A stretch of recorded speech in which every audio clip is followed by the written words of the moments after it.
সহ্য নহল নিয়তিৰ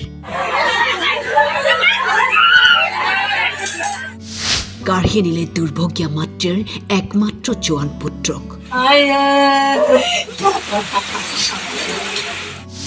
সন্মুখত পুত্ৰৰ মৃতদেহ 4টা দিন আগলৈকে ঘৰখনত আছিল পুত্ৰ জোৱান পুত্ৰ আহিছিল ছুটিত কিন্তু আজি বাসগৃহত উপস্থিত জোৱানজনৰ নশ্বৰ দেহ কি আচৰিত নিয়তিৰ লিখন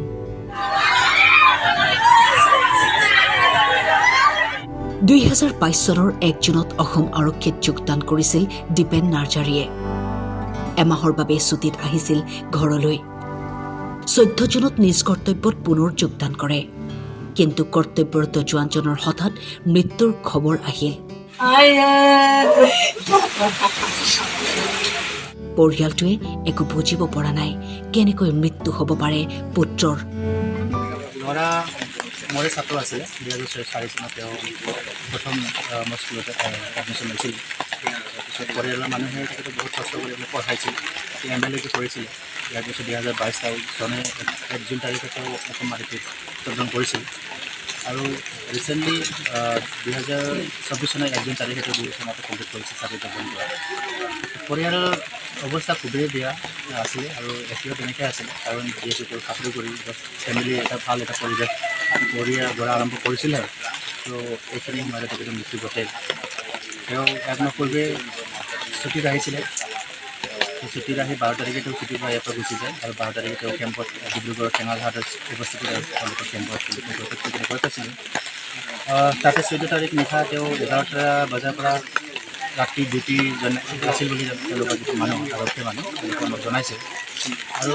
ডিউটি তেওঁ গৈছিলে সঁচাকৈ ডিউটি শেষ কৰি তেওঁ আহি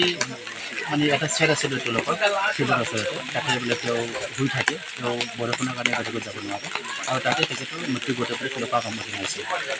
আৰু মৃত্যু সঁচাকৈ ৰহস্যজনক আমি ক'ব বিচাৰিছোঁ কাৰণ তেখেতে অকলে আছিলে আৰু তেওঁ কেনেকৈ মৃত্যু এটা ঘটিল আমি এইখিনি নাজানো আপোনালোকে পৰিয়ালৰ ফালৰ পৰা আমি তেনেকুৱা তদন্ত এইবিলাক নিবিচাৰোঁ যদি কেতিয়াবা পেপাৰ ৰিলেটেড কাম চেলাৰী কাম ফেমিলি যাতে চাকত তেনেকুৱা হ'ব লাগিব চৰকাৰৰ বেছি সোনকালে কৰি তো এতিয়া ঘৰত কোন কোন আছে এতিয়া ঘৰত এতিয়া তেখেতৰ ঘৰত এতিয়া তাৰ মা আছে বাপেক আছে আৰু তাৰ ঘৰে পৰিয়াল আছে আৰু অবিবাহিত হয় ঘৰতে আছে আৰু তেওঁলোকে ফেমিলি ক'ব গ'লে খেতি কৰে বাসগৃহত জোৱানজনৰ নশ্বৰ দেহ উপস্থিত হোৱাত বিৰাজ কৰিছে শোকাকুল পৰিৱেশ কোকৰাঝাৰ জিলাৰ গোসাইগাঁৱৰ খেতিয়ক পিতৃৰ একমাত্ৰ পুত্ৰ আছিল আৰক্ষী জোৱান সৌসিদিনা ঘৰলৈ আহিছিলহে